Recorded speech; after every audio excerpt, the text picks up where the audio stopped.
Welcome back to my channel. This is your girl Tay, and I'm sorry for being missing in action for the past 5 months. I think medyo naging busy lang, medyo madaming plano sa buhay. Char! So ngayon, bumabalik na ako, and for my first entry sa aking comeback, gagawin ko ang as you can see and read on the title, ang aking July favorites. If you wanna see it, just keep on watching. So, for the first part, ang ating makeup part. So, meron akong isang concealer na na-try. First ever concealer, or should I say, corrector ko siya na na-try and nabili, nasubukan, ganyan. And it's from the brand NYX.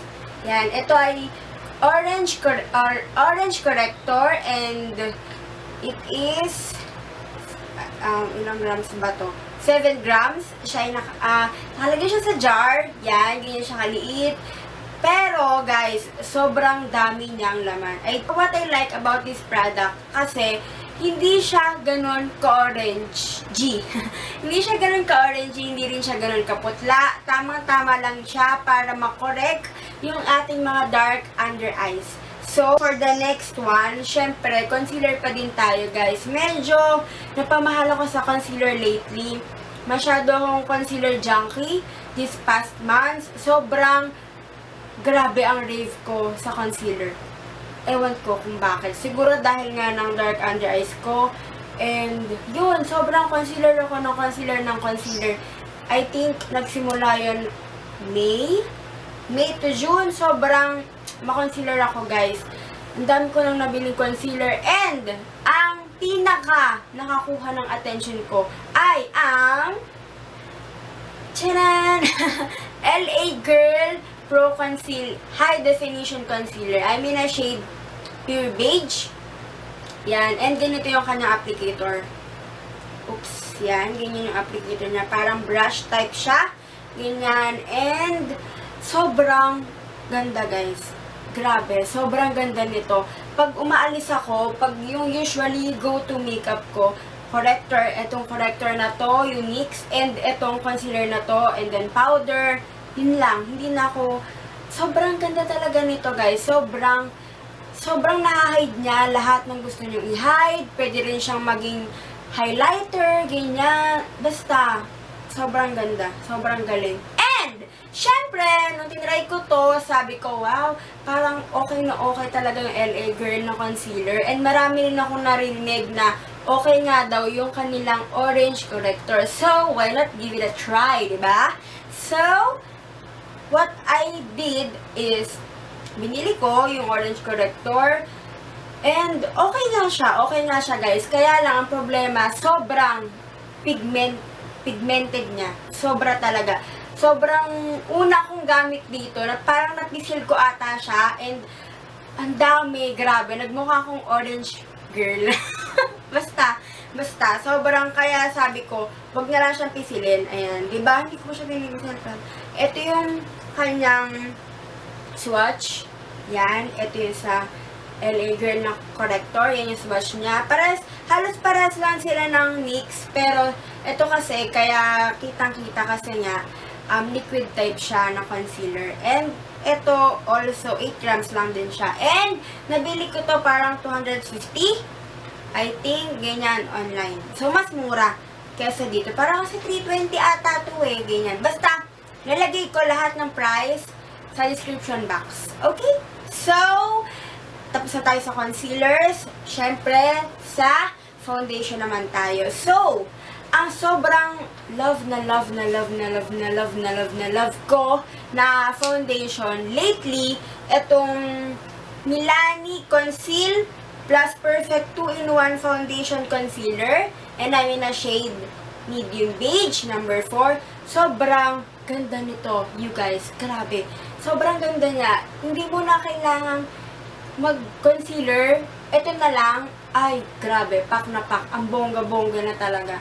Sobrang ganda niya. Matagal ko na itong gustong bilhin. Hindi ko lang alam kung ano yung shade ko. Yun. Pero sabi ko, sige, bahala na, ganyan. Buti na lang, nabili ko is one shade lighter lang sa akin, which is good kasi nag-oxidize siya, guys. So, pag ang binili ko is yung saktong shade sa akin, magda-dark siya. So, pangit naman tignan. So, good thing talaga, lighter sa akin ng one shade or two shades yung nabili ko. So, okay na okay. And yes! Yan. Sobrang ganda niya, guys. Grabe. So, syempre, kung meron tayong concealers, meron tayong foundations, meron din tayong powder na magsiset sa ating mga nilagay. So, I have here the L'Oreal Infallible Pro Matte Powder.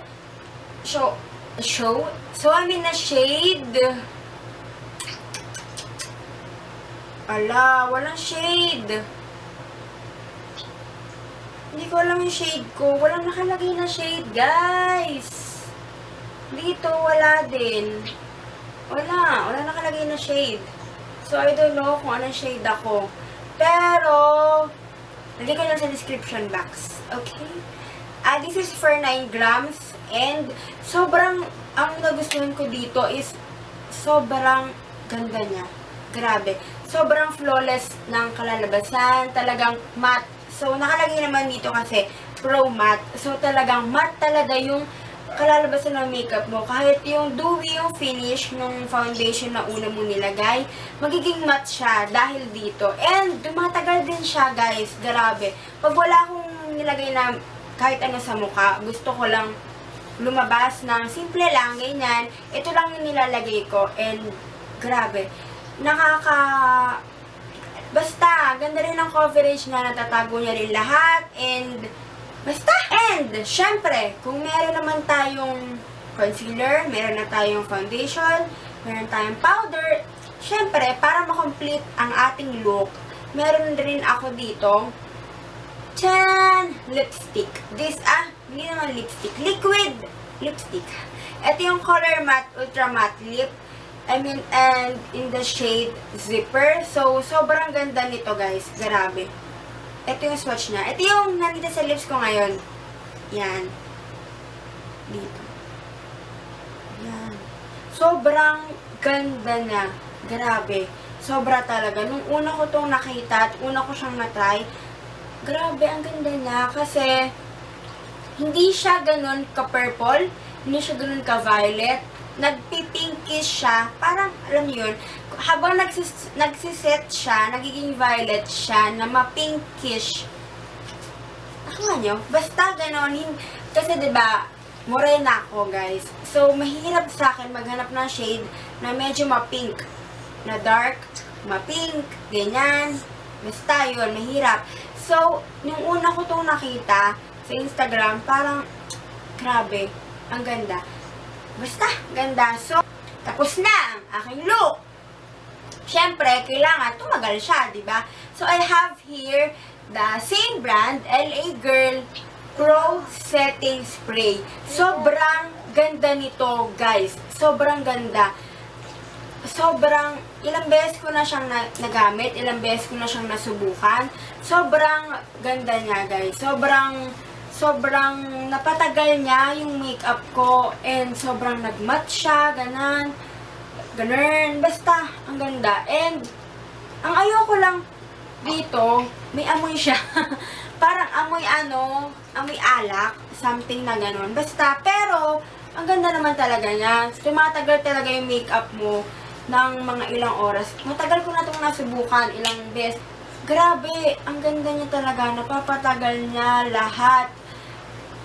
So, siguro, try mo spray sa relasyon niyo. Baka itong Char! So, yun, guys! Tapos na tayo. Thank you very much sa panonood. Thank you, guys, sa pag-welcome niyo sa akin. Once again, naramdaman ko ang inyong warm welcome, warm hands, warm hugs. Char! Thank you very much, guys, sa muling pag-welcome na naman sa akin pagbabalik. And, guys, don't forget to check my social media accounts. Lalagay ko siya somewhere sa screen, dito, or dito. Lalagay ko siya dyan para makita nyo ko.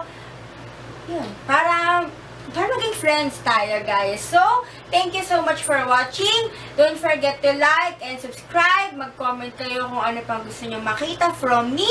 And, yun! Thank you so much guys for watching and I'll see you on my next video. Bye!